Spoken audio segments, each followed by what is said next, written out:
Estamos ao vivo. Olá a todos, boa noite, bom dia, boa tarde, dependendo da hora de que você está acompanhando essa live. Aqui é os canais Gato Filosófico e Leitor Subversivo, mais uma live tentando trazer a perspectiva da esquerda radical.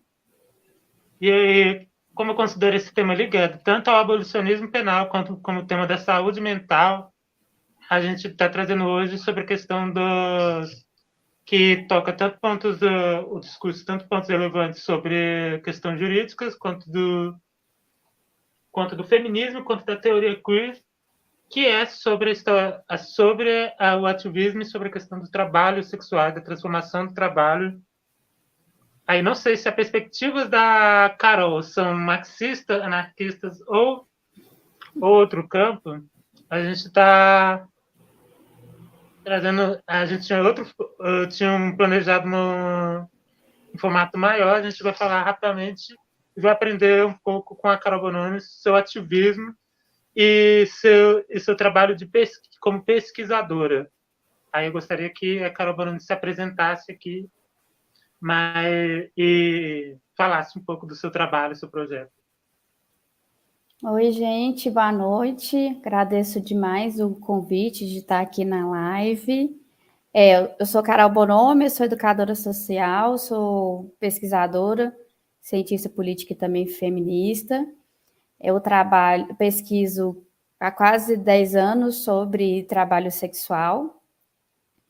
Comecei minha pesquisa já na graduação, quando eu estava estudando sobre inserção de pessoas trans no mercado de trabalho, e aí fui reparando, né, as dinâmicas de inserção dessas pessoas e como que se davam, e infelizmente, né, sobretudo para as pessoas trans, a entrada para o trabalho sexual é quase compulsória, né, isso estou falando de 10 anos atrás ainda, quando a gente não tinha tantas políticas de promoção no mercado de trabalho para as pessoas LGBTs, que o único trabalho formal, em grande medida, que essas pessoas conseguiam era o telemarketing, com todas as ressalvas, né? Que o telemarketing também é um trabalho, apesar de formal, precário. E também era uma forma, né, de esconder as pessoas, né? Porque você só ouvia a voz. Então, tinha também a ver com questões de gênero, raça e classe, como que as empresas, quais são as políticas que elas faziam nessa época ainda que a gente não tinha a portaria do nome social, então era uma realidade muito diferente do que a gente vive hoje em dia. E aí, a partir da minha atuação também como feminista ainda na cidade de Campinas, e conhecendo, né, travestis que faziam trabalho sexual, eu me aproximei da Associação Mulheres Guerreiras, que é na cidade de Campinas, no Jardim Tatinga.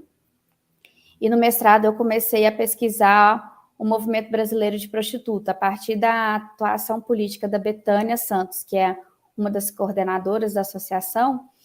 Eu comecei a me indagar, né, porque que tinha um movimento que na época estava fazendo 30 anos, e por que esse movimento não tinha visibilidade dentro do campo dos movimentos sociais do Brasil.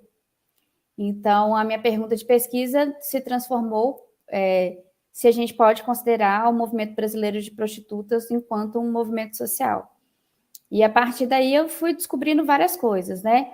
O trânsito político que essas mulheres fizeram, desde do final da ditadura, na abertura democrática, na atuação dentro do SUS, e também, sobretudo, como essas mulheres estavam onde o Estado não estava, onde muitos partidos políticos não estavam, onde muitos movimentos sociais não estavam e não estão, que é nos locais de trabalho, do trabalho sexual, né?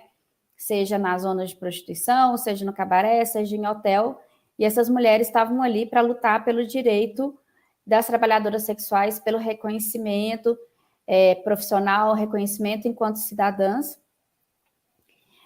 Foi uma pesquisa assim, de muito fôlego, apesar de ser um mestrado. Aí eu fiz todo esse trajeto político de 30 anos, né, que na época, quando eu comecei a pesquisar, do movimento, e aí eu fui listando mesmo, explicando como se deu a história, como se dá a ação política desse movimento, quais são os instrumentos de ação coletivas que essas mulheres utilizam. E para tornar o trabalho mais inovador, né, fui mostrando quais eram as principais reivindicações entre o período de 2017 a 2019, que quando eu defendi o mestrado. E uma coisa que sempre me perseguiu assim durante esse período foi exatamente se indagar e questionar por que trabalho sexual não é considerado enquanto trabalho. Porque a partir da etnografia que eu fiz, né, acompanhando as associações, eu via todo o labor, né, das profissionais. Então, que envolvia jornada de trabalho, instrumentos de trabalho, questões do trabalho, né, que envolve gênero, raça, classe, a forma que se faz o trabalho sexual, as dificuldades que tem sobre segurança, relação com a polícia para quem trabalha na rua, vendo essa dificuldade que é trabalhar de uma forma autônoma e, sobretudo, esses problemas legais que a gente tem em cima do trabalho sexual, né? Então, desde o mestrado, eu já acompanhava o movimento e foi a partir do movimento que eu consegui essa inserção dentro dos locais de trabalho, né? Então, grande parte, assim, da minha atuação foi como voluntária. Eu trabalhei um ano e 4 meses, mais ou menos, na Associação de Prostitutas da Paraíba, a partir de um projeto do Viva Melhor Sabendo, que é um projeto muito importante que a gente tem, que fala sobre educação, direito e acesso à saúde. A gente realizava teste com as profissionais do sexo, a gente oferecia oficinas, a gente falava sobre várias questões que envolvem o trabalho sexual que não diz respeito só à saúde, mas mostrando como a saúde é uma porta de entrada para a gente falar sobre direitos, sobretudo dessas mulheres que muitas vezes não são ouvidas, né? Só que antes disso deu a pandemia, né? Quando eu entrei no mestrado, no doutorado, eu entrei em 2019. E aí, quando eu ia começar a fazer o trabalho de campo, deu a pandemia. Então, eu comecei a acompanhar como que estava dando esse movimento das trabalhadoras com a pandemia, né? Então, comecei também a reparar as transformações do trabalho sexual por causa da pandemia, algo também que eu já vinha notado, que já estava rolando um tipo de precarização também do trabalho sexual, que acompanha muitos outros trabalhos que a gente tem, né? Sobretudo agora nesse trabalho mais digitalizado, mais uberizado, e agora eu também tenho usado um pouco essa analogia, né, dos tipos de serviços sexuais que envolvem streaming, que aí eu falo que é como se fosse uma Netflixação, assim, do conteúdo adulto 18+, né? E como que essas mulheres, assim, estão fazendo jornadas de trabalho, assim, extensas e também estão diversificando o serviço sexual, né? Muitas que às vezes faziam trabalho presencial começaram a fazer também trabalho de camming, que é dessas plataformas, né? Que a pessoa fica na câmera, então faz a ligação com a outra e tem aí diversas formas de manifestação do sexo virtual. E também muitas também começaram a fazer grupos em Telegram para vender conteúdo exclusivo, para também criar formas mais autônomas aí de criar seu conteúdo, sem precisar repassar uma porcentagem para a plataforma. E também as pessoas começaram a fazer mais filmes, sobretudo de forma mais colaborativa, entre também atores e pessoas, né, produtoras de conteúdo adulto, que também compartilhavam a rede para fazer esse trabalho. E quem trabalha, aí também tem vários grupos assim diferentes, né? Quem trabalha presencial, a gente vê um pouco do movimento caindo, e aí a gente tem que entender por que esse movimento também, dentro dos locais de trabalho sexual, acabaram diminuindo, e a gente vai escutando, né, como que essas transformações acompanham também o momento financeiro e econômico que a gente está vivenciando, que é um pouco mais de recessão, então como que isso acaba respingando também dentro do trabalho sexual, e como que isso impacta no trabalho dessas pessoas, né? Então, de modo geral, aí a minha tese é um pouco para mostrar como que essas pessoas enxergam o seu trabalho e as transformações e as transformações da pandemia para o trabalho sexual. Lembrando, né, que a gente teve uma outra pandemia que foi de HIV/AIDS, que também mudou muitos rumos e as formas que se faz o trabalho sexual hoje em dia. De maneira geral, é um pouco disso, né? E aí, atualmente, depois que começou essa questão, né, de estar mais online, eu comecei a fazer mais campo dentro do Twitter, eu aproveitei um pouco desse espaço para passar informações sobre a pesquisa, de alguma forma também, a partir de alguns posts meus que acabaram viralizando e trouxe, né, seguidores, eu quis dar uma visibilidade para certos assuntos com uma forma também de atuar como ativista, para diminuir também, sobretudo, assim, uma bandeira contra o estigma do trabalho sexual. Porque é um assunto muito difícil, tanto para a direita como para a esquerda, eu sempre falo isso. É um movimento também que tem dificuldade de ter reconhecimento e visibilidade dentro dos movimentos sociais, apesar das associações atuarem de forma muito forte dentro dessas cidades, dentro dos seus estados, né? Grande parte delas tem cadeiras dentro da Secretaria da Mulher, dentro da Secretaria de Saúde, estão com movimentos, né, de mulheres negras, mulheres LGBTs, da saúde, né? Mas ainda falta uma inserção um pouco mais institucional. Um exemplo, por exemplo, né? A gente foi vendo essas transformações dentro dos ministérios e vários movimentos sociais conseguiram sentar com certos ministros e ministras para falar sua pauta. E até hoje, por exemplo, o movimento brasileiro de prostituta ainda não conseguiu essa abertura. E a gente, né, se questiona por quê, né? E, sobretudo porque prostituta também é mulher, então a gente tem que estar falando sobre o direito das mulheres, saúde, previdência social, no Ministério do Trabalho, no Ministério da Justiça, né? Que tem várias coisas que se articulam com o tema do trabalho sexual. E por mais que as pessoas sejam resistentes ao assunto, a gente sabe que esse trabalho não vai se acabar, né? Um trabalho sexual, eu sempre falo que é uma relação social, se a gente for pensar no conceito de trabalho, né, a partir de Marx, né? Sobretudo porque também ele é um fato social que sofre transformações no tempo, no espaço, né? E ele vai se modificando conforme o tempo.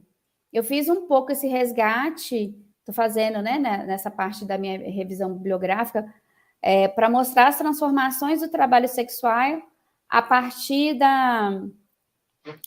do início da República no Brasil e mostrar também como teve alguns impactos, inclusive no período da escravidão, o que isso impactou também o trabalho sexual na escravidão, né? E mostrar também essas transformações para o trabalho livre, como que era conceitualizado, por exemplo, prostituição nesse período, que é muito diferente do que a gente tem agora, né? O que nós temos agora a gente tem um Código Penal brasileiro que é abolicionista, e no caso abolicionista não é uma discussão que a gente tem dentro da militância. No caso, o abolicionismo a prostituição ela não é considerada crime, mas todo o seu entorno é considerado como crime, como uma forma de combater a prostituição. Só que a gente sabe que isso não combate, que a gente acaba deixando essas pessoas trabalharem de forma mais insegura. Então, dentro do Código Penal, o que é considerado crime, e de uma forma bem ampla chamam de exploração sexual, que é o aliciamento, que é um artigo também super vago, o artigo 229, que fala sobre as casas de prostituição, ou seja, criminaliza todos os locais de prostituição, todos os locais de trabalho dessas pessoas, cafetinagem, que também tem vários limites, e a forma que a gente pode chamar hoje de cafetinagem.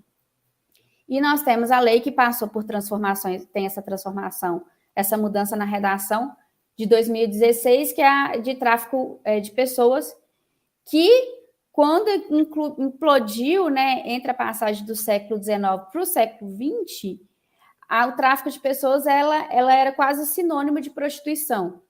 Então, esse termo também sofreu transformações, ainda bem, que mostrou que tráfico de pessoas não acontece só no trabalho sexual, como a gente vê nas notícias, por exemplo, né? Sobretudo em várias indústrias aí que rolam a questão do tráfico de pessoas junto com o trabalho análogo à escravidão. Então, o termo ele expandiu, que hoje é considerado não só na prostituição, no caso, em contexto de exploração sexual, como também tráfico de órgãos, de trabalho, trabalho análogo à escravidão, jornadas exaustivas. Então, tem várias descrições, né, nessa lei que foi transformada em 2016. E hoje a gente vê, eu acredito, que o que a gente tem hoje de trabalho sexual pós-pandemia, que é fruto dessas transformações sociais, políticas e econômicas do trabalho sexual, que tem tornado um trabalho cada vez mais dificultoso, cada vez mais precário e cada vez mais informal. Sobretudo quando a gente tem essa popularização de vários assuntos dentro das redes sociais, e as redes sociais, às vezes, vai pulverizando esse debate de uma forma, assim, muito rápida, e, infelizmente, nem todas as informações chegam de forma positiva. Por exemplo, uma vez eu fiz um levantamento muito rápido de várias pesquisas aí que o pessoal falava que existia, mas aí na hora que a gente vai buscar na fonte, são pesquisas que nem existem, que pessoas escrevem num blog de uma forma sem critério, sem rigor científico, e eu estou falando isso não de uma forma de a gente pensar o elitismo, mas pensar que a gente tem um grande contingente de pesquisadores que pesquisam um tema há mais de 30 anos, e essas pesquisas elas deveriam ser usadas, né, como política, etc., mas as pessoas, de alguma forma, colocam conclusões, às vezes, assim, meio absurdas, escreve algumas coisas como blog, e às vezes esses blogs servem como se fosse uma verdade absoluta sobre o tema. E é uma coisa que eu sempre falo, que o trabalho sexual ele é multifacetado, ele não é algo universal. Né? Eu falo assim, eu sempre tento explicar isso para as pessoas. Se a gente chegou à conclusão, depois de muitos anos, né, de muitas mulheres que brigaram por isso, inclusive, que a categoria mulher não é universal, porque ela é atravessada por vários marcadores sociais, né? Gênero, raça, classe, etnia, idade, regionalidade. Por que, então, trabalho sexual seria algo universal? Por que as pessoas chegam a essa conclusão que o trabalho sexual ela é opressão, ela é subordinação e ela é exploração?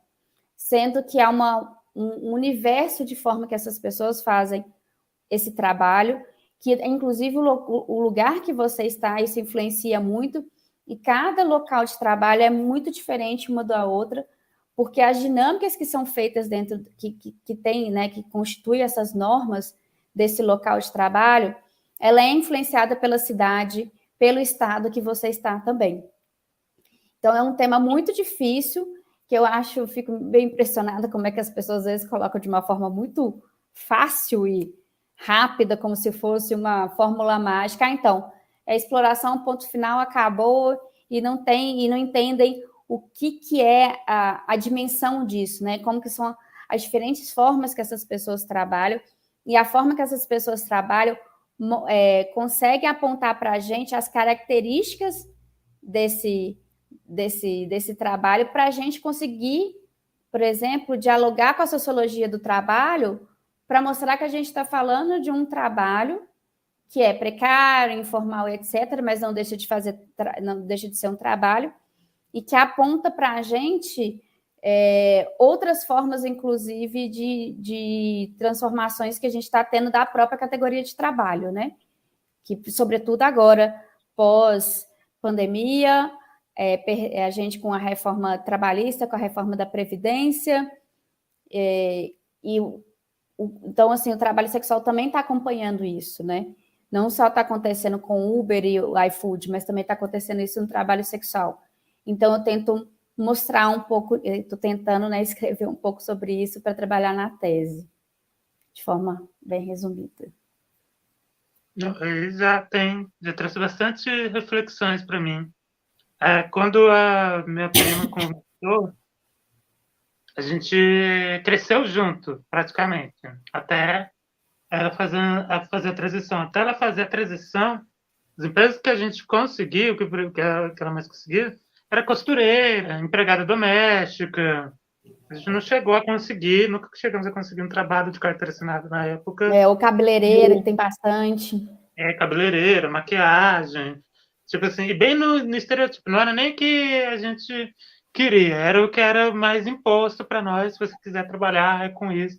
Isso que dispomos até para começar, é gay, então é bom nesse tipo de trabalho, então a gente tem que acabar se tornando bom, mesmo que não tenha interesse naquele tipo, que não tem uma certa vocação, não é uma questão de vocação, é o que tem disponível. Aí, né, quando ela começou essa transição, eu lembro que ela foi procurar emprego, eu arrumei emprego na mesma empresa, que foi a Alexstar, na área de limpeza, que eu fiquei na faxina, e ela tentou entrar como auxiliar de produção, e a primeira exigência que a entrevistada deu para ela, uma das exigências, foi que ela cortasse o cabelo, que ela não poderia trabalhar com cabelo grande.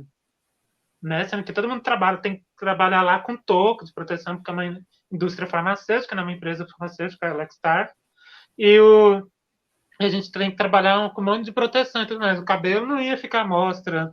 Roupa também não era um problema, porque a roupa, você não pode entrar lá dentro com a sua própria roupa. Você entra, tem que se trocar, então uma roupa porque você está trabalhando com medicamento e tudo mais. Olha o tamanho da violência, pedir para a pessoa cortar o cabelo. Então pede para todo mundo cortar o cabelo, né? Aí ela teria que cortar o cabelo, aí acabou que ela não quis fazer isso.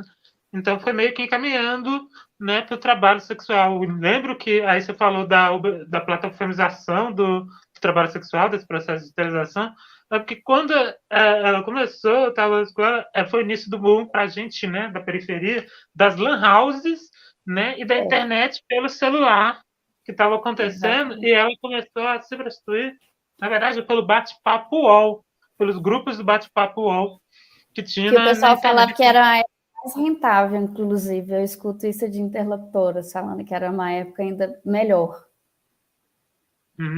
E foi na época, foi aí que ela iniciou e tudo mais. Só que tem um negócio também que a gente ainda era menor de idade. Então, tinha passado os 16 anos, lá para 16, esse ano que ela tinha começado já o trabalho sexual. Aí, a gente foi empurrado para esse, e aí foi iniciado aí eu lembro que ela começou daí.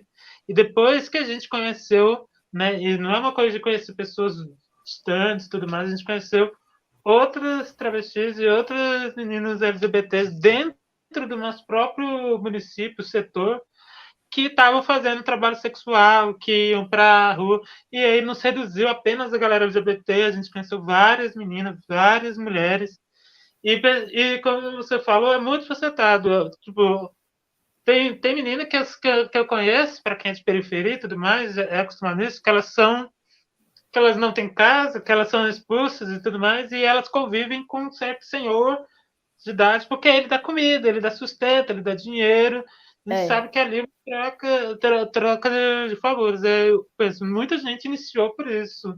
E Exatamente. como naquele período também foi o período da epidemia de crack aqui em Goiânia, não sei como é em outro estado, mas tá em todo lugar. Ainda acho que a gente nem passou, nós nem passamos, assim, tá bem sério, né? Teve um momento que foi o auge em Goiânia, que eu me lembro, que a gente saía à rua à noite e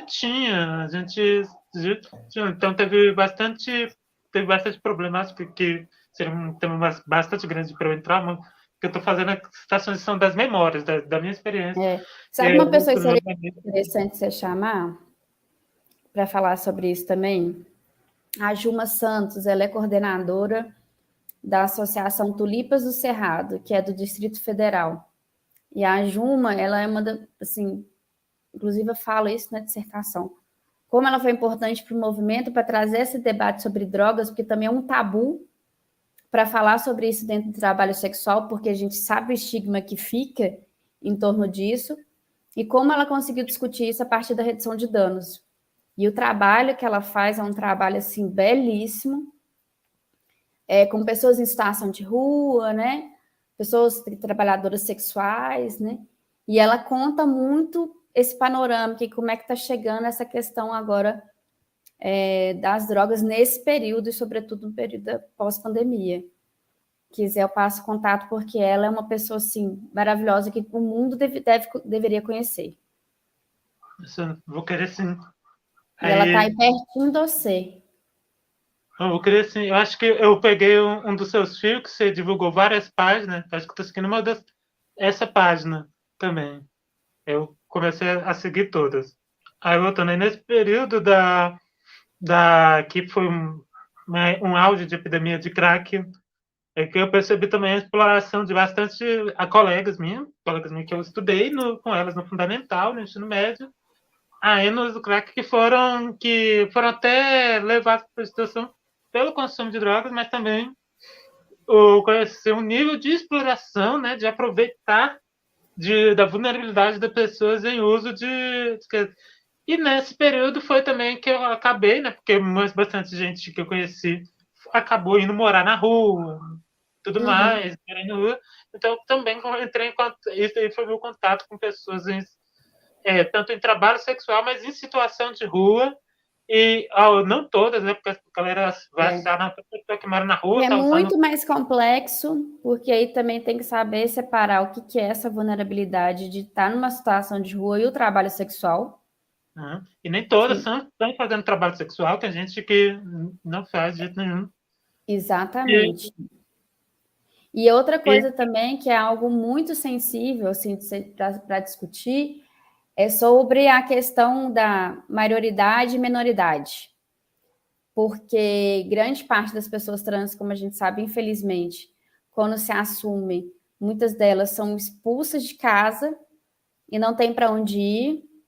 E acontece, né, de algumas pensões acolher essas pessoas, e grande parte dessas, grande parte não, mas algumas pensões, muitas vezes elas estão inseridas dentro aí da rede do trabalho sexual, e um tempo depois as pessoas começam a fazer o trabalho sexual porque precisa viver, né? E aí isso traz muitas questões, né? Porque o que a gente vai chamar de trabalho, o que a gente vai chamar de exploração, o que essas pessoas tentando viver. Se a gente for parar para pensar, todo mundo tem que trabalhar para viver, sobretudo nesse período que a gente está vivendo, que está horrível, né? E nosso dinheiro cada vez desvalorizado, supermercado cada vez mais alto, a gente vai vendo as pessoas trabalhando na rua nas suas mais diferentes formas, de todos os tipos, em sinais, em esquina e etc. E muitas vezes, em vez da pessoa, por exemplo, na esquina ou num sinal para vender bala, vai buscar, às vezes, outra forma de ganhar dinheiro. E muitas vezes acaba caindo, acaba entrando dentro do trabalho sexual. Então, já começa assim super denso, né? E é muito complicado, né? Quando a gente vai falar sobre isso, nesses tipos de contexto. Só que aí é que eu fico sempre me perguntando, sabe? Porque as pessoas, quando chegam para mim, falam assim, mas por que entra? Entrar, a gente pode entrar por vários motivos. Porque sai também por vários motivos. Mas a minha questão não é essa, inclusive é uma questão da minha pesquisa. A minha questão é por que essas pessoas permanecem? Porque o gatilho aí não está entre você entrar ou sair. Se a gente tem esse grande contingente dessa classe trabalhadora, é porque essas pessoas permanecem. Então a gente está fazendo a pergunta errada. A gente fica se perguntando o tempo todo por que entra, por que sai.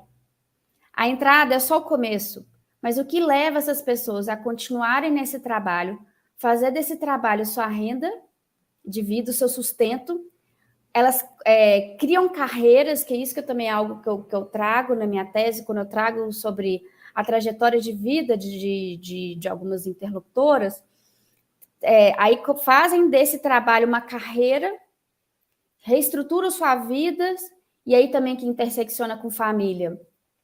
Porque eu digo assim, ainda não coloquei numa porcentagem, mas falando de uma forma bem geral, 80% das pessoas que eu trabalho na pesquisa são mães ou pais, então estrutura sua família a partir do trabalho sexual, compraram sua casa própria, compraram o carro, os filhos se formaram, inclusive pessoas que usaram de programas sociais também para se estabelecer, que isso também é muito interessante.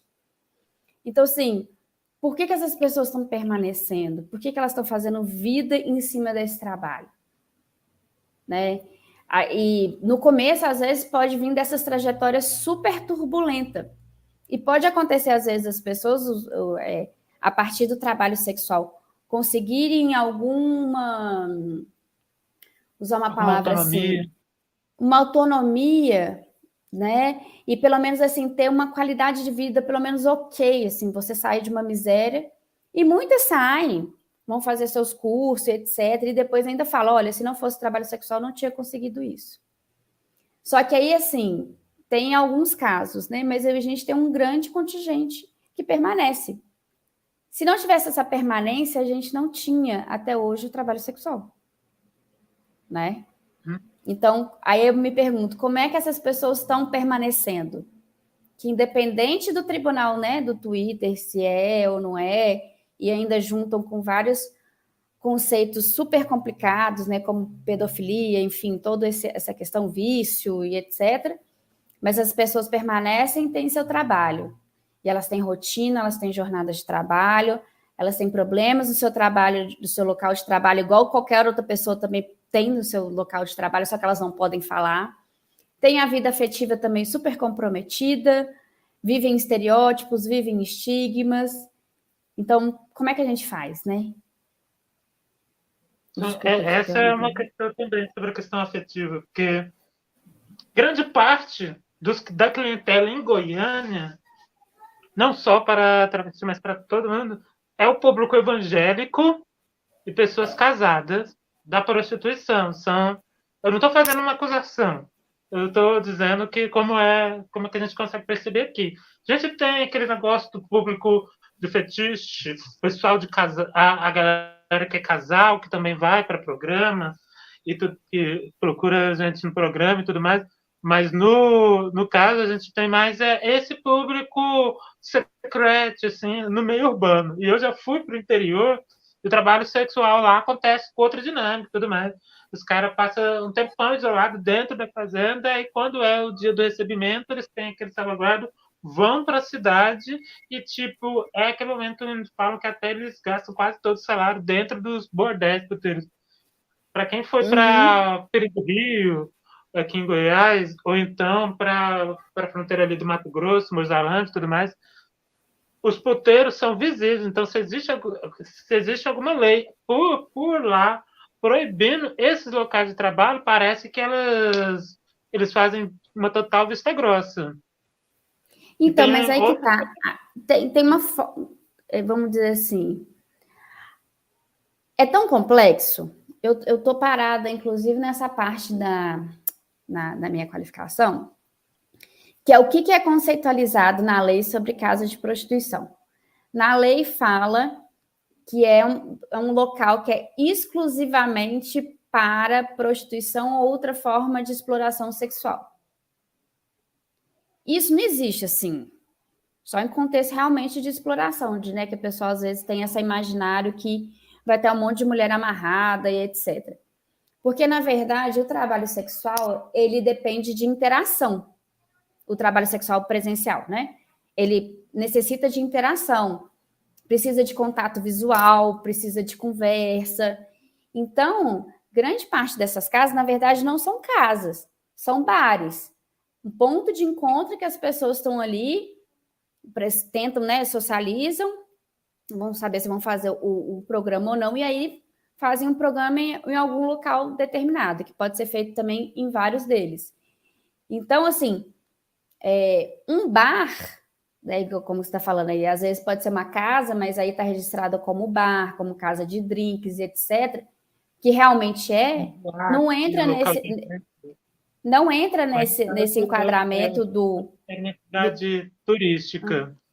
Então, tinha até uma assim, não denúncia... entra nesse artigo do 229, porque, assim, o que a gente tem são pessoas que estão encontrando para tomar cerveja, sei lá, fazer alguma coisa. E, por exemplo, como a prostituição autônoma não é crime, então a trabalhadora pode estar num local na rua, assim, pode entre aspas também, porque a gente sabe sobre repressão policial, que também é um problema, né? Tá na rua e ela faz lá o programa dentro de uma pousada dentro do motel. Não é crime pousada ou motel, um hotel.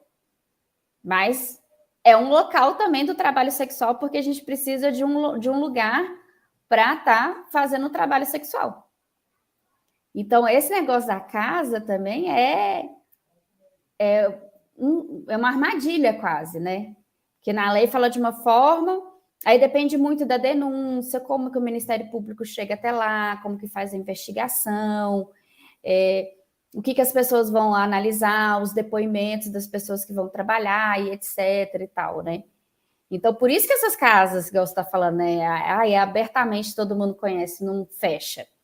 E muitas delas precisam de um diálogo com o poder público. Então, pode ter também acordos aí que a gente não sabe, mas que mantêm o funcionamento desses locais, né?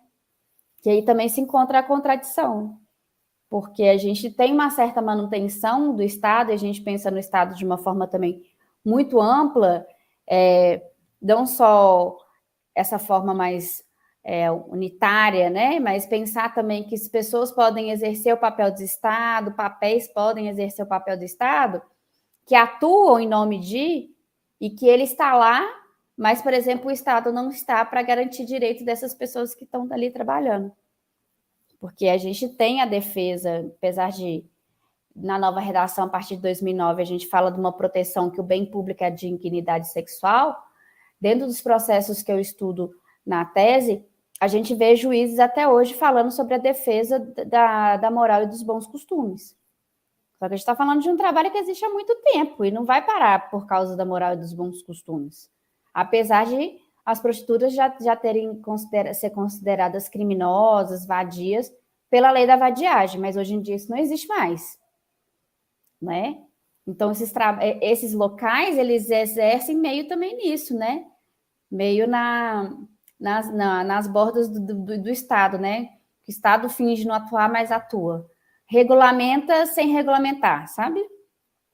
Fica nesse jogo. E é uma dinâmica muito grande, porque tem muita gente que traz trabalho para dentro de casa, conhecia algumas que fazem trabalho dentro de casa, e algumas, as coisas que, quando começou realmente a ficar mais exótico para mim, porque eu cresci conhecendo bastante, foi quando eu vi serviço, tipo, gente que no trabalho sexual oferecia trabalhos extras, como limpeza, como cozinhar. Então, tipo, e há uma relação, e o que eu percebi muito com a minha prima e com os outros também, é que muitos clientes criam uma relação, então não é simplesmente o trabalho ali não é só o estereotipado como fazer sexo, mas tem um trabalho de relação. Você vira uma terapeuta, uma extensão da família. Há também o risco do ciúme, da posse, que certos clientes vão querer dar sobre direitos, sobre a pessoa que ela está contratando o programa.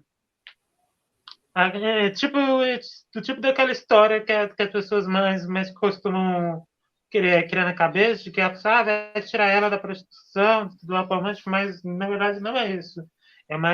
Tem muito também uma sensação de posse, porque eu pago.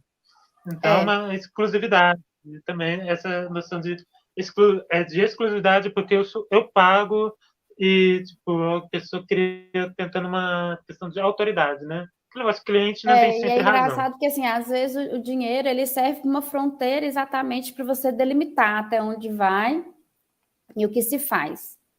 Que é muito diferente quando a gente está em umas relações sexuais não pagas, né? Quando a gente fica com as pessoas de forma mais... É isso que eu também queria ver, né? A fronteira entre o trabalho sexual, como a gente está separando aqui do trabalho sexual das prostitutas nomeadas assim, para o namoro, para o casamento e para certas. Porque me parece muito quando a gente vai vendo, mas quando a gente convive e mais assim, ou faz parte, a gente não consegue enxergar essa fronteira tão corretamente entre esse trabalho sexual e de outros que são considerados moralmente aceitáveis, assim, como no casamento, namoro. Até porque a gente começa a ver, né, como dentro das relações nossas afetivas, casamento, como entra o trabalho sexual, acaba sendo um trabalho não pago, né? Mas eu sempre falo assim, né, sobre essas fronteiras, porque é algo também que eu sempre fiquei olhando assim para descrever isso, né? Porque não é só tem questões, né? Camisinha, tem o dinheiro, o tempo que você fica, o tipo de serviço sexual que você presta, mas a gente sabe que tem certas relações que são um pouco mais além disso, né? Que a Adriana Pistelli fala sobre essas economias sexuais que estão para além do dinheiro. Que acontece muito, por exemplo, quando uma trabalhadora sexual tem um cliente fixo de muitos anos, que é o que mais tem. Que você estabelece uma relação. E aí eu falo que eu sempre, né, pelas histórias que eu escuto, que parece que os limites, né, essas fronteiras, são exatamente onde estão os acordos. Não significa que essa pessoa vai deixar de gostar, que não tenha afeto, que não tenha cuidado, sobretudo é isso, assim, eu falo que o trabalho sexual, ele é um emaranhado de outros trabalhos. É trabalho corporal, é trabalho de cuidado, é um trabalho sexualizado, é um trabalho racial, generificado, é um trabalho também mental, muito forte, um trabalho emocional, porque envolve várias coisas. E aí tudo depende do tipo de serviço que essas pessoas oferecem. Se for, às vezes, esses programas mais delimitados, tem tem certas coisas que você aciona ali que você consegue marcar bem essas fronteiras. Mas a gente sabe que vai muito além, por exemplo. Tem vários casos, assim, que eu acompanho, né? Eu falo amigas, né? Porque se tornaram minhas amigas, mais do que interlocutoras de pesquisa. Quando estão passando perrengue, ligam para clientes para falar assim, olha, eu estou precisando de ajuda e etc, tal, e esses clientes ajudam. Eu tenho casos de clientes que se tornaram companheiros de trabalhadoras sexuais e como que se dão essas relações, que também que tem esse outro lado, né? Esse lado afetivo, como as mulheres que têm um relacionamento, que são casadas, como que elas conseguem gerir e gestar esse relacionamento, como é que mostra, por exemplo, o que não é traição, o que é traição, que são também coisas complexas. E tem os amores também para além das amarras românticas, que tem as relações com família, né? Filho e etc. e tal, total. Mas voltando, eu acho que as fronteiras elas são estabelecidas a partir do acordo. Tem profissionais do sexo que elas oferecem um tipo de serviço que é ser a namoradinha.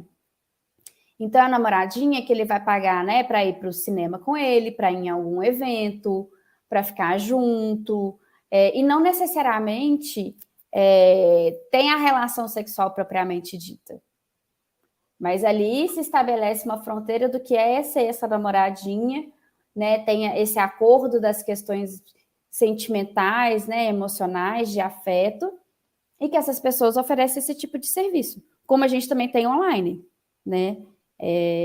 Pode olhar, tem vários perfis que tem várias trabalhadoras profissionais que é especializada nessa questão de ser namoradinha. Então, você vai voltar a sua atenção num certo período X de tempo para tantos clientes, porque ela é a namoradinha dele. Então, tem todas essas complexidades e vários tipos de serviços sexuais que essas pessoas prestam. Quem é dominatrix? Então, tem todo né, normas e acordos em cima disso.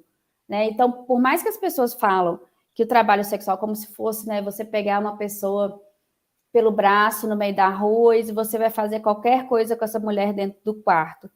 Não é isso. Existem muitas regras e muitas normas para mostrar exatamente a sua fronteira. Essas fronteiras acontecem de ser ultrapassadas? Acontecem. E aí a gente vê se os casos são de violação de direitos humanos, acidentes em trabalho, etc., porque a gente também tem que usar esses jargões também dos direitos trabalhistas para falar também que, por exemplo, quando um cliente não paga, é um calote, né? É um problema de trabalho que você tem. Então, como que você se porta a partir disso? Porque acontece, né? Na internet a gente vai ver muito de policiais que não pagam. Hã? A prima relata muito de policiais que não pagam. Tipo, relatado é coisa, né? Eu tenho até medo de falar dessas coisas, que às vezes eu falo de polícia de uma forma tão assim, porque tenho todas as minhas críticas, né? Não posso ficar falando você perseguir. Mas é o que mais tem. E como usa do assédio, do uso, né, da farda, da arma para coagir, etc., porque acha que, né, tem que ter o trabalho sexual gratuito. Sendo que você foi lá, sabe que a pessoa é profissional e não vai pagar pelo serviço. Isso, assim, para mim, é o auge da violação de que a gente tem de direitos humanos, direito trabalhista, sabe? É muito complicado. E tem também, por exemplo, tem muita diferenciação também do tipo de trabalho. Tem muita diferenciação do tipo de trabalho feminino e masculino também. Que a gente não fala tanto do trabalho masculino, né? Mas tem muita diferença. Sim. Eu vejo que tem, tipo, colegas também que são LGBTs, que muitas vezes eles, porque a maior parte do trabalho masculino é com outros homens, né? Que procuram mais. Mas às vezes tem LGBT que são LGBTs, né? Que é muito hétero também. Tem LGBTs que estão lá no trabalho sexual e vão ser contratados por mulheres que elas têm preferências de contratar um garoto de programa LGBT do que contratar um heterossexual, talvez por uma questão de sensação de segurança e tudo mais. Aí tem esses limites vão sendo borrados, ou nem limites, né? Às vezes de outra forma. E como garotos de programas que são da comunidade LGBT sofrem preconceito da própria comunidade LGBT. Sim, a comunidade LGBT é muito complicada. Muito complicada. Assim, a misoginia. Tem amigos falando assim que ele chegou no lugar e aí estava saindo com um cara, tipo, nada a ver com o trabalho, e foi lá, o outro cara falou assim, não sai com ele não, porque ele é GP. Aí não vamos ficar perto dele, porque ele é GP. É o moralismo que vai entrando e tudo mais. É o moralismo que também acontece, porque semana passada, eu estava lá no maldito Twitter, uma menina tinha comentado sobre a importância de falar sobre a categoria de trabalho sexual na perspectiva marxista. Alguém comentou para um marxista-leninista, provavelmente, não sei, só tweetou de volta para ela, Marx teria nojo desse tipo de gente e tudo mais. Tipo, foi um comentário assim, muito forte e todo mundo ficou a reação, olha, você não considera classe trabalhadora porque é um debate que a gente acha que teria sido superado, né? Mas aí é esses marxistas agarrados na leitura de 1800 e trarará, que a gente tem que pensar, né? Marx falava do dialismo, da dialética, exatamente para mostrar as transformações que tem, e ele, inclusive, falando sobre isso, as transformações que o trabalho tem. E aí esse pessoal, eu fico sempre impressionado. Aí eles falam assim, não, mas é porque Marx considerava como um lumpen pro proletariado. Aí eu falo, meu Deus, mas se foi isso, então, para Marx, trabalhador, o que ele escrevia era só chão de fábrica. E a gente teve transformações do trabalho em ocupação, forma de fazer trabalho. Se fosse assim, muita gente aqui não é considerado trabalhador. Né? O Marx fala da própria mutação. O Marx fala que as análises deveriam ser reatualizadas. Então, a gente tem que pegar Marx e dialogar com ele e mostrar o que se tem hoje de transformação de trabalho. Ainda mais assim, a gente está falando aí de, né, mais de 200 anos e todo o processo que a gente sofreu do neoliberalismo, que isso é impactante que a gente tem de trabalho. Né? E assim, mostrar como o trabalho, ele por si só não é uma categoria que não dialoga com outras.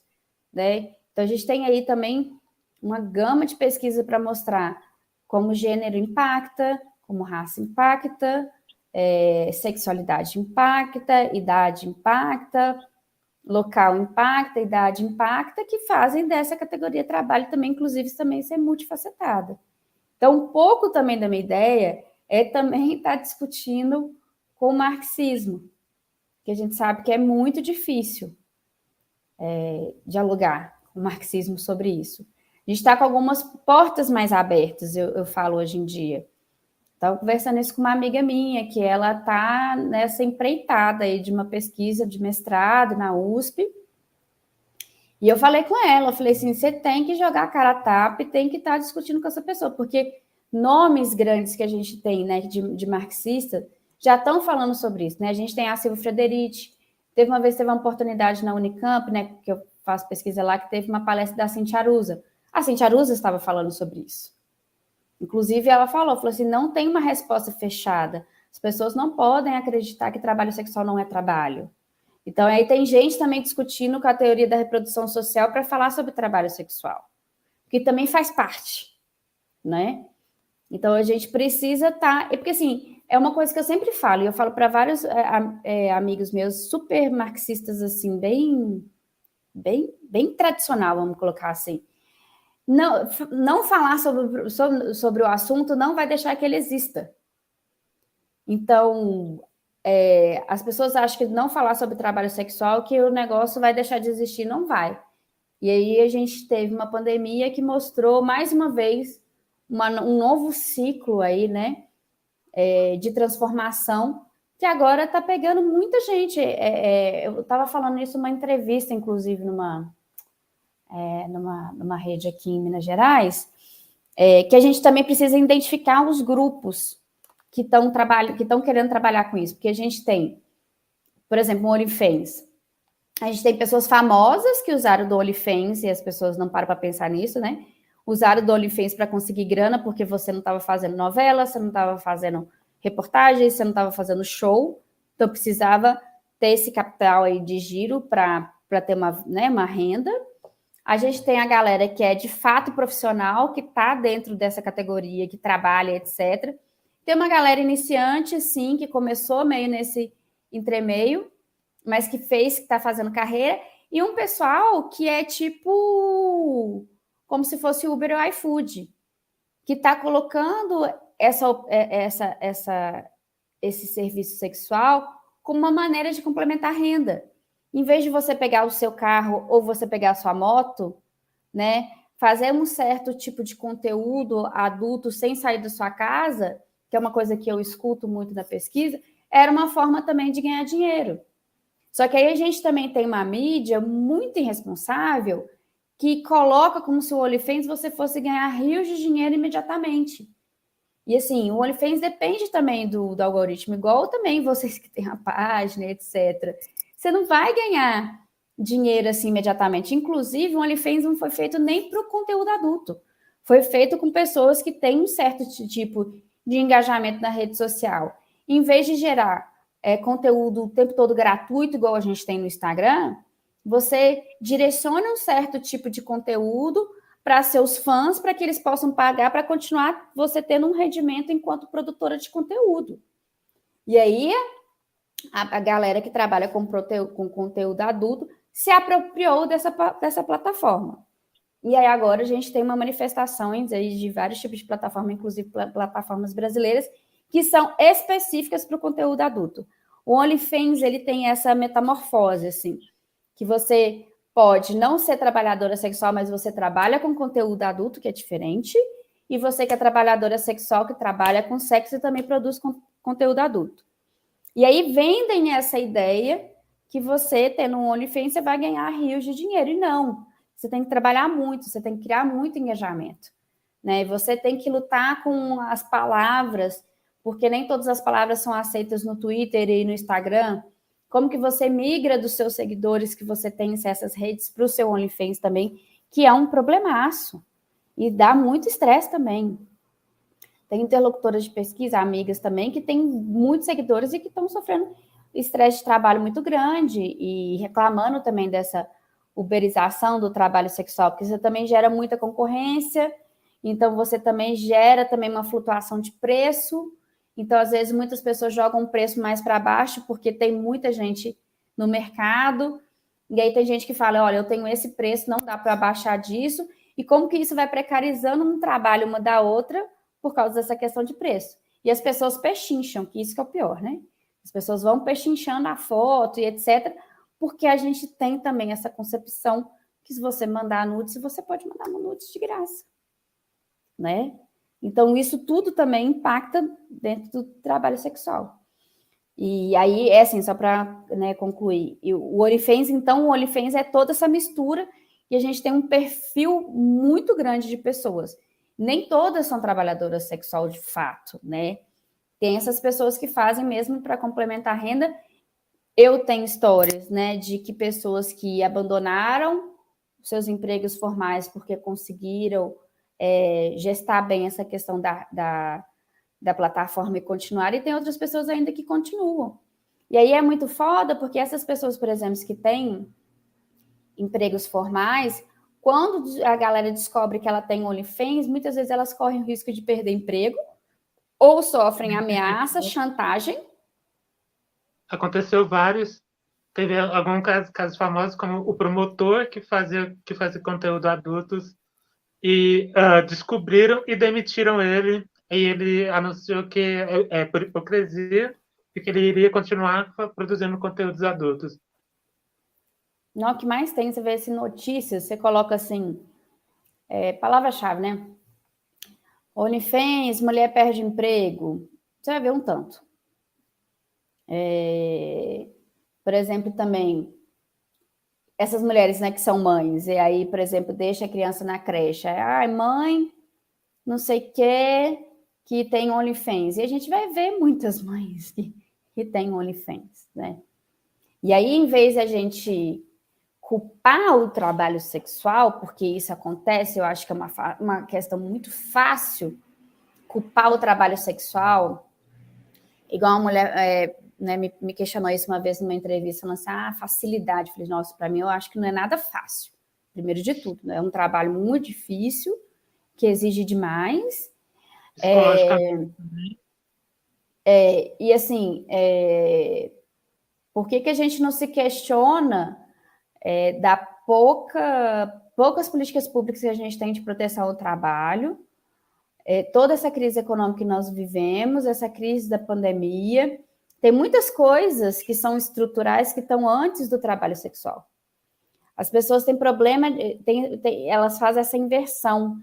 Em vez de identificar o que é a estrutura, acham que o trabalho sexual é a estrutura. Ela é a estrutura da opressão, da subordinação e etc., da precarização do trabalho da mulher. Só que, gente, existia tantos trabalhos antes do trabalho sexual e que já precarizava o trabalho das mulheres, né? Tipo assim, a precarização do trabalho das mulheres não é culpa, o trabalho sexual não é uma dessas culpas, né? Então, perguntando o que é o OnlyFans. O OnlyFans é uma plataforma de produção de conteúdo acima de 18 anos. Foi criada na Inglaterra, que agora está muito popular, né? Sobretudo após a pandemia. Para você ter acesso, você tem que criar um perfil, comprovar suas documentações, porque também não é um acesso fácil, né? Muito diferente do que a gente tem do Xvideo, Pornhub, né? Esses conteúdos, eles são fechados, inclusive os produtores de conteúdos que querem fazer o seu cadastro, é muita burocracia, que envolve exatamente essa proteção, que eu vejo que essas plataformas, elas querem fazer uma nítida diferenciação do Xvideo e Pornhub, né? Esses tubes. Aí, essa questão da internet, né? Acho que a gente avançou um pouco aí, tentar ser mais rápido e a gente vai encerrando. Não, tá de É boa. que tem essa mutação do trabalho no geral, mas inclusive na questão dos trabalhos sexuais, não só a prostituição, a venda de serviços sexuais, mas dessa própria informação, ela sempre existiu. Mas a galera esqueceu de observar bastante essa mudança na questão da indústria do sexo no geral, que envolve tanto o trabalho sexual como a venda de conteúdo adulto. Eu lembro que, como eu disse, a minha prima começou com o bate-papo UOL. Então, eu já vi desde o início a internet, né, e aquele momento, como a explosão da Lan House e o início mesmo da popularidade ali nos anos 90, não, nos anos 2000, da internet na periferia e do trabalho sexual ali. E nisso a gente já descobriu o Xvideo, e o Xvideo, eu lembro que muitos garotos de programa, entre outros, começaram a produzir de uma forma que é análoga ao OnlyFans, mas com o objetivo de atrair mais clientes. Que esse era Exatamente. o Você objetivo puxa para o inicial. seu perfil pessoal. Você dá a amostra ali para você converter em venda, né? Só que aí muitos acabaram abandonando a prostituição para ficar só na produção de conteúdo. Alguns que conseguiram, esses conseguiram porque não é uma coisa, gente. A maioria dos atores pornô também não ganham dinheiro. É um trabalho precário e os salários e o pagamento não é grande. É uma coisa Não, inclusive, para eu acho que é um dos únicos trabalhos que as mulheres ganham mais. Que é a no produção. pornô heterossexual, né? É. Aí os homens, a maioria, os héteros têm que migram por pornô LGBT, e quem ganha no pornô LGBT não é porque tem uma reprodução de uma certa tipo de modelo de misoginia pro pornô LGBT.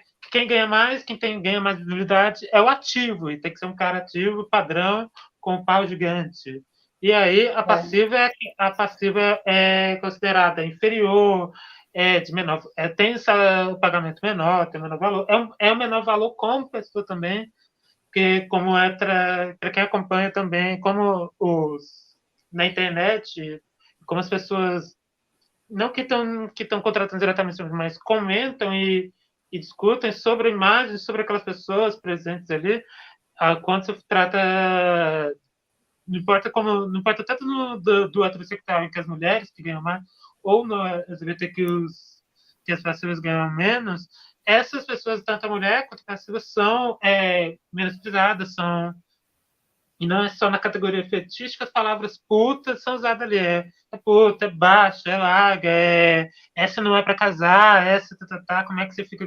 E, tipo, são sempre mais as mulheres e os gays passivos que são associados a doenças e tudo mais, toda essa dinâmica. Mas aí a gente percebeu, meu filho, né, para falar como essa categoria de trabalhos poderia, na questão da plataformização e do papel da internet, da aceleração que nas transformações do trabalho, não só do trabalho social, mas em geral, poderiam ter sido melhor observando a indústria sexual sobre esse aceleramento.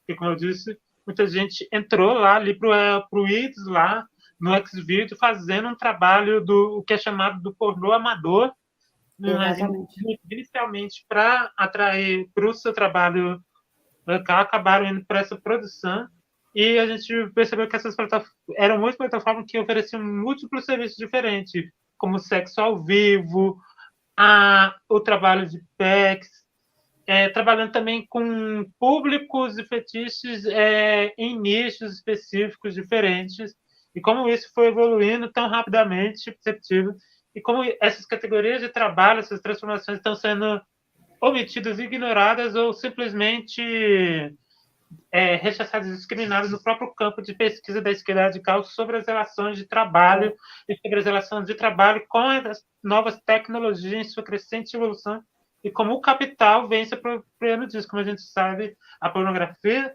é ainda o meio mais rentável para o capitalismo. Então, a exploração sexual que eu vejo isso, não é nem a exploração sexual, mas a exploração do trabalho é ainda mais forte pelo capital, por causa que a internet cresce e tudo mais. Eu lembro que teve uma única vez que foi um momento histórico na internet em que o pornô estava abaixo da busca de um outro assunto, de um tópico, que a única vez foi com o lançamento do Digimon Go.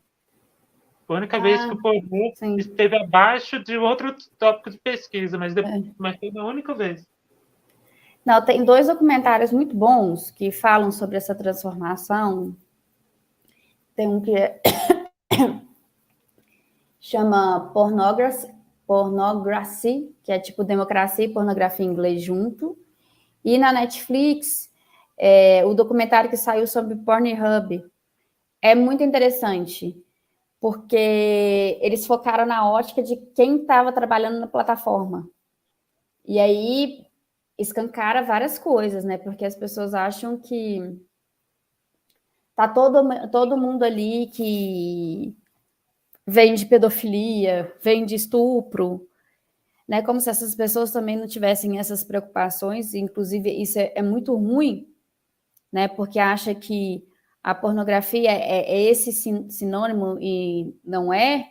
Se a gente for olhar, né, o histórico da pornografia, mas aí a gente pode, né, questionar e criticar as transformações da indústria, né?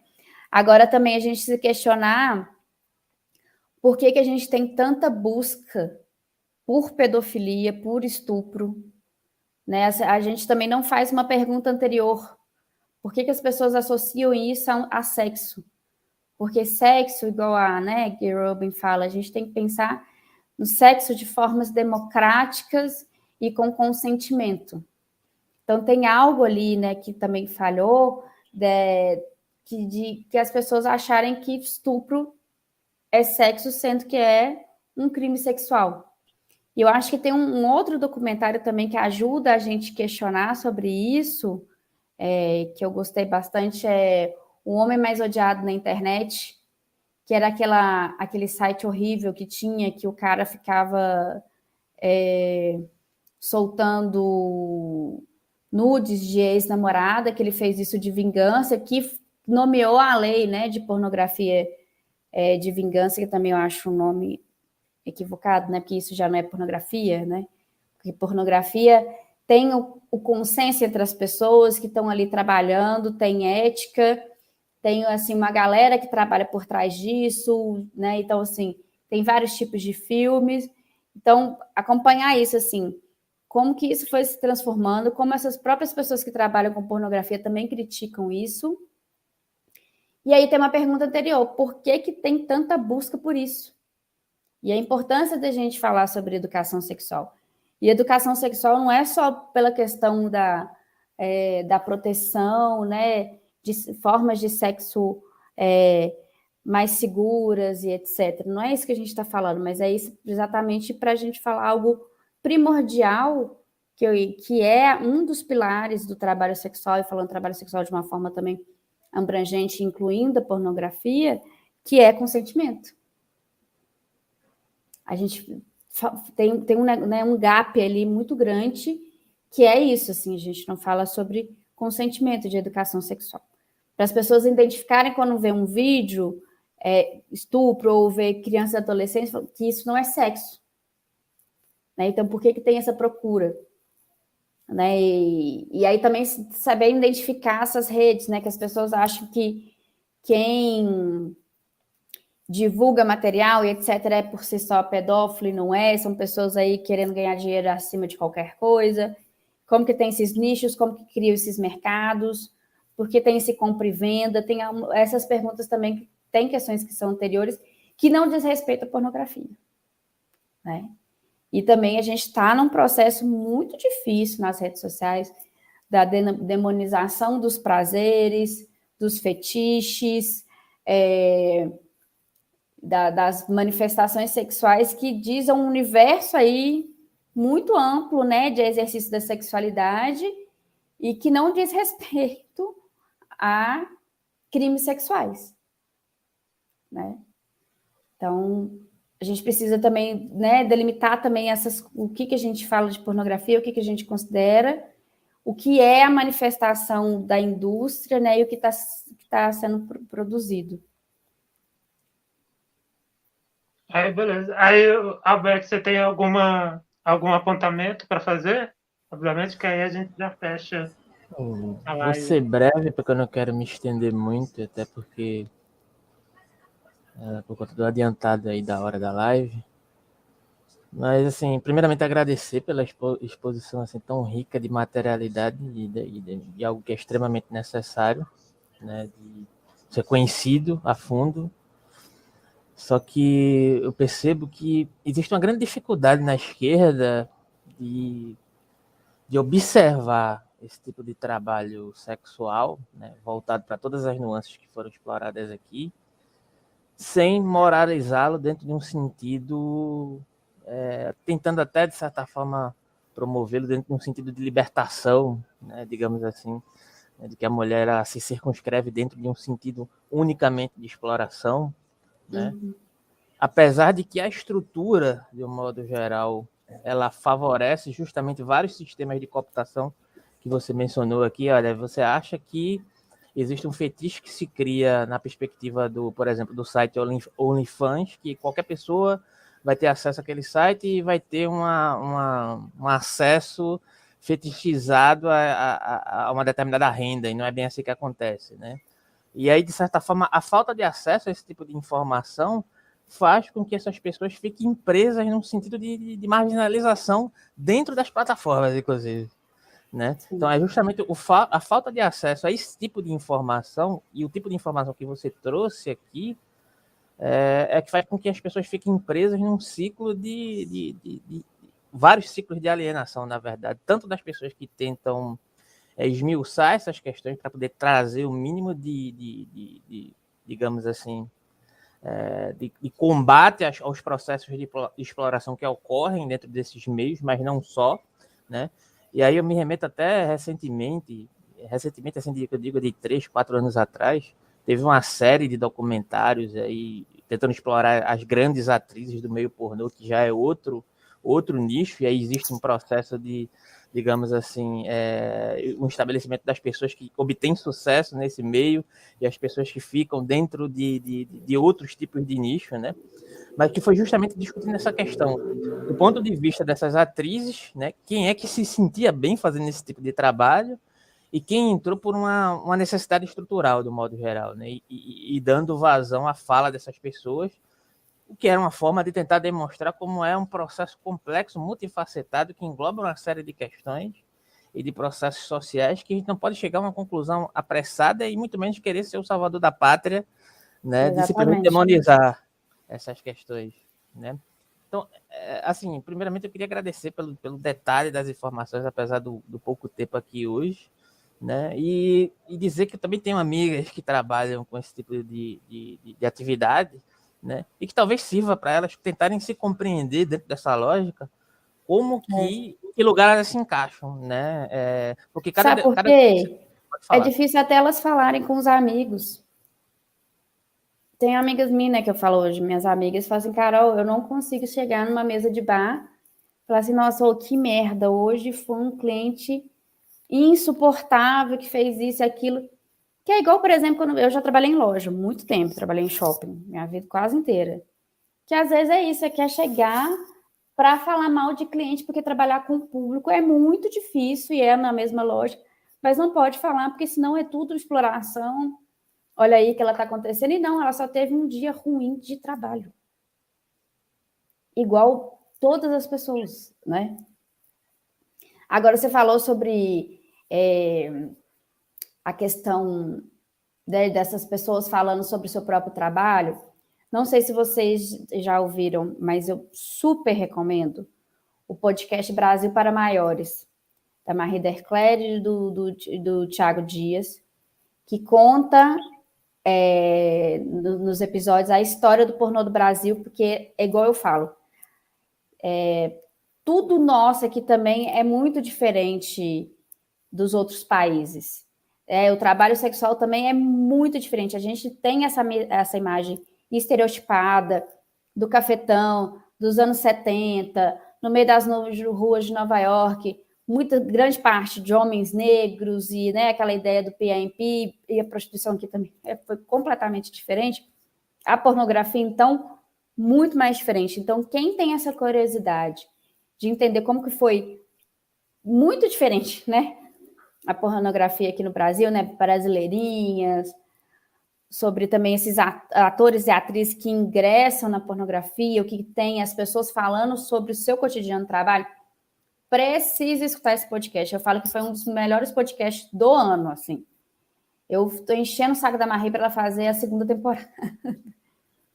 Porque é de uma riqueza muito grande, são jornalistas que pesquisam o tema, entrevistam muita gente, mais de 10 anos, então, assim, entendem também que estão falando, não vão colocar ali qualquer informação de forma trivial, que fala isso um pouco que você mencionou, sobre as dificuldades, que também, gente, não é um trabalho fácil, mas eu também falo assim, que trabalho que é fácil, né, para a gente, né, classe trabalhadora que é fodida e etc., nenhum trabalho é fácil, mas cada trabalho tem as suas características próprias, então a gente tem que identificar essas características, saber quem são essas pessoas, esses agentes dentro dessa categoria de trabalho, e dar visibilidade a essa demanda, né? E aí volta o início do meu mestrado, que foi com as associações de prostitutas, com o Movimento Brasileiro de Prostitutas, que está aí há 35 anos, falando sobre essa demanda. E essas demandas não são diferentes, por exemplo, do demanda do movimento de mulheres, que é direito ao aborto, direito à creche,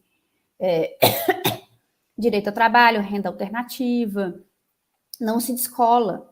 E as pessoas têm a mania de colocar sempre o trabalho sexual como uma coisa apartada, porque fica com essa ideia de mulheres vítimas, e você fica revitimizando essas mulheres, que você não coloca essas mulheres dentro para estar discutindo as coisas e falarem por si próprias. Não à toa, o primeiro tema do Encontro Nacional de Prostitutas, que elas fazem, encontros nacionais, era mulher da vida é preciso falar. Porque essas mulheres, muitas vezes, não têm um local político, não são reconhecidas como sujeitas políticas. E todas elas, deles, dessa categoria de trabalhadores tão ampla, eles precisam de ser escutados. E assim, eu tenho o Rui, né, que é meu companheiro de trabalho lá na RAT, que ele fala ainda que a gente está caminhando por um processo ainda mais tenso, que quando começar essa coisa de inteligência artificial, que a gente não vai conseguir nem identificar o que é inteligência artificial, o que é de fato trabalhadores. Muita gente vai achar isso positivo, mas aí a gente vai estar botando também vários outros trabalhadores aí à minga, que a gente não sabe qual que vai ser a outra mutação desse trabalho, que pode ainda levar a níveis ainda mais precários que a gente não está nem imaginando. E não só no trabalho sexual, né, minha gente? Tudo que envolve tecnologia agora pode ser que não tenha mais humanos. Então, a gente está falando de um processo de trabalho muito tenso que a gente vai viver, né? Perfeito, porque, tipo, já pensou que tem que trazer o Lippold e o Davidson Faustino, que eles estudam Fanon, e estão utilizando esse estudo do Fanon, que é para da questão colonial e tudo mais, para discutir sobre a plataformização, internet e tudo mais. Seria um encontro perfeito aqui, porque a gente tentaria maximizar essa discussão pela questão do trabalho sexual, da produção de produtos adultos, sobre a segurança na internet e sobre a precarização principal, né? Tema que tem sido, sei lá, sobre a precarização. Só mais uma indicação também, uma amiga minha que é pesquisadora, que está também aí se enveredando nisso dos trabalhos sexuais, chama Lorena Caminhas. Ela tem artigos e a tese dela é muito boa. A Lorena está entrando aí nessa discussão high-tech aí sobre trabalho sexual. Eu super recomendo. Então, eu queria fechar perguntando como as pessoas conseguirão entrar em contato com você ou com as associações, e para você fazer a sua propaganda aqui para a gente fechar, que aí já vai dar... A nossa meta era 9 horas, aí já vai para 9h30, e a gente talvez combine uma próxima live também. Vamos A gente tendo temas combinar. também, que a gente vai Uhum. reparando como as pessoas vão soltando assim na live. Eu falo isso porque eu também trabalhando com produção de, né, na educação sexual na RAT, a gente vai vendo como as pessoas vão caindo, né? Bom, no Twitter eu tô como Bonome Carol, lá que geralmente eu escrevo mais, porque eu gosto de escrever, não sou de fazer vídeo, essas coisas, gente. Aliás, assim, às vezes eu nem me identifico muito com produtora de conteúdo, porque eu não tenho uma coisa periódica, eu vou vendo os assuntos do momento, aí eu escrevo, então, e também por causa dos meus outros trabalhos, né, porque não é minha renda, né, não ganho dinheiro com isso também. No Instagram eu tô como Carol Femininja. Quase todas as associações têm perfil no Instagram. Eu fiz um post específico no Twitter botando todas as associações, eu vou colocar num destaque lá no Twitter para quem quiser seguir. Eu recomendo, porque isso amplia o trabalho dessas mulheres, né, e a sua importância. E no meu fixado, no Twitter, eu tenho também, tem minha dissertação, tem várias trilhas que eu fiz, outras lives também que eu participei, algumas entrevistas, aí quem quiser conferir, muito mais que bem-vindos aí. E bora a gente vai selecionando por mais temas aí para a gente fazer mais. Obrigado. Gostaria de dedicar, né, para uma dedicação anarquista a Margaret Hagor, que ela escreveu um livro também sobre prostituição. Ela já fizemos live com ela aqui sobre o... Aqui, pegar Os o Prazeres da Noite ou do Cabaré ao Lar? Como foi sobre o anarquismo, né? Foi o Tá. Cabaré lá. Mas aqui Maravilhoso esse livro. Também está citado o livro, um pouco da pesquisa que ela entrou sobre eugenia, né, citando Sérgio Lombroso. É um livro muito legal, gente. Muito, esse livro aí também é base da minha bibliografia, maravilhoso. Eu indico esse e outros livros dela, tem um específico sobre prostituição, que ela relata até como trabalhadoras sexuais procuraram ela depois que ela lançou o livro, falando por causa que porque é muito raro, né? Você vê uma obra de vulto, né, que é dos prazeres e representando essa categoria, discutindo sobre essas questões.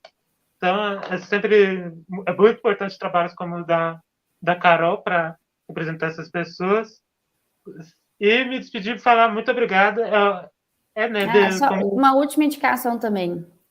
Um livro, assim, que é meu livro de cabeceira, que é o Puta Feminista, da Monique Prada. Monique Prada é uma trabalhadora sexual. Ela está nas redes sociais como Monique Prada. O livro dela é um super livro. O meu tá ali, acho que tá ali. Ele já está quase soltando o miolho, sabe? De tanto que eu pego, releio, pego de novo. Então, super indico. Para adquirir o livro, só mandar uma DM para a Monique, que ela tem ainda exemplares.